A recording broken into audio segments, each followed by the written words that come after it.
આજે હું તમારી સાથે શેર કરીશ ચણાની બરફીની રેસીપી। આ ચણાની બરફી એકદમ સોફ્ટ બનશે।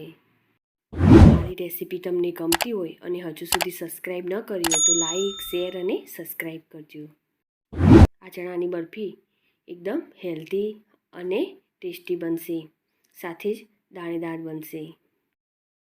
ચણાની બરફી બનાવવા માટે 1 કપ જેટલા શેકેલા ચણા લઈશું અને તેના ફોતરા આપણે દૂર કરી લઈશું।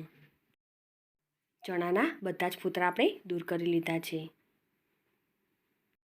આ ચણાનો આપણે પાવડર બનાવીશું। હવે એક કડાઈમાં અડધો કપ જેટલા મખાના લઈશું અને તેને શેકી લઈશું। જ્યાં સુધી ક્રિસ્પી થાય ત્યાં સુધી આપણે તેને શેકીશું। હવે મખાનાને આપણે ઠંડા થવા દઈશું। ગેસની ફ્લેમ બંધ કરી દઈશું। હવે એક મિક્સર જાર લઈશું, તેમાં શેકેલા ચણા ઉમેરીશું અને તેમાં મખાના ઉમેરીશું।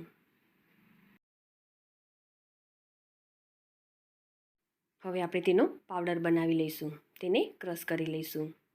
તો આ રીતે તેને ક્રશ કરી લઈશું। તેમાં થોડી વાટેલી ઇલાયચી એડ કરીશું અને મિક્સ કરી લઈશું। હવે કડાઈમાં 2 ચમચી જેટલું ઘી લઈશું।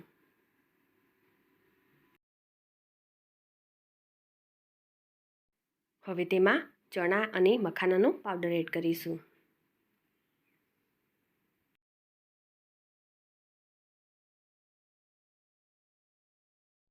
હવે ઘીમાં તેને શેકી લઈશું અને સતત આ રીતે આપણે હલાવતા રહીશું। હવે એક વાસણમાં આપણે 1 કપ જેટલો ગોળ લઈશું અને તેમાં અડધો કપ જેટલું પાણી ઉમેરીશું।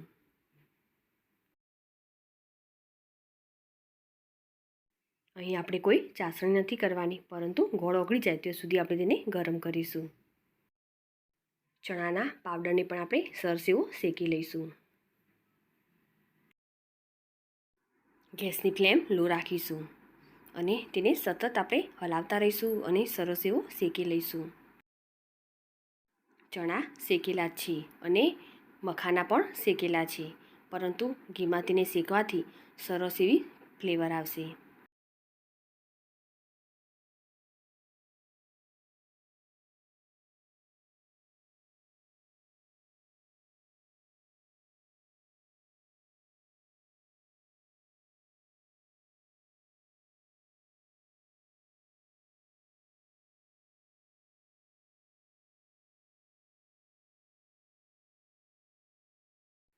ચણાનો પાવડર સરસ એવો શેકાઈ ગયો છે।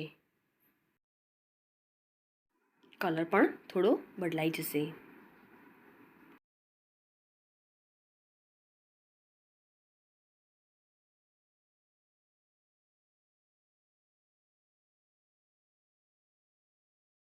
હવે તેમાં ગોળનું પાણી એડ કરીશું। પાણીને આ રીતે ગાળણીથી ગાળી લઈશું। હવે સરસ રીતે મિક્સ કરી લઈશું। ગેસની ફ્લેમ લો રાખીશું। જેમ જેમ મિક્સ કરીશું તેમ મિશ્રણ ડ્રાય થશે। આપણે તેને સતત આ રીતે મિક્સ કરતા રહીશું। બરફી સરસ એવી ડ્રાય થઈ ગઈ છે અને પેનની સપાટી પણ છોડવા લાગી છે। હજુ પણ આપણે તેને 5 મિનિટ માટે થવા દઈશું।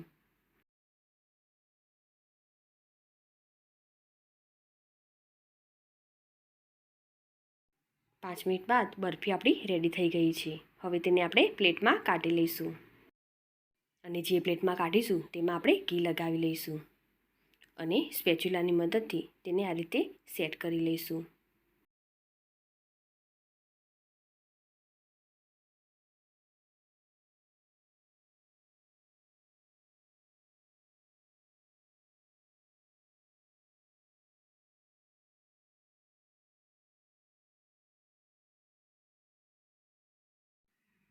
બદામથી તેને ગાર્નિશ કરીશું। સ્પેચ્યુલાની મદદથી તેને સેટ કરી લઈશું। હવે આ બરફીને આપણે ઠંડી થવા દઈશું।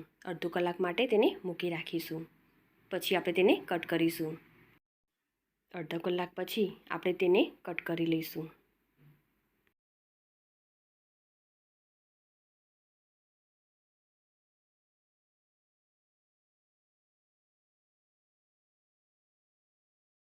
બરફીને આપણે કટ કરી લીધી છે.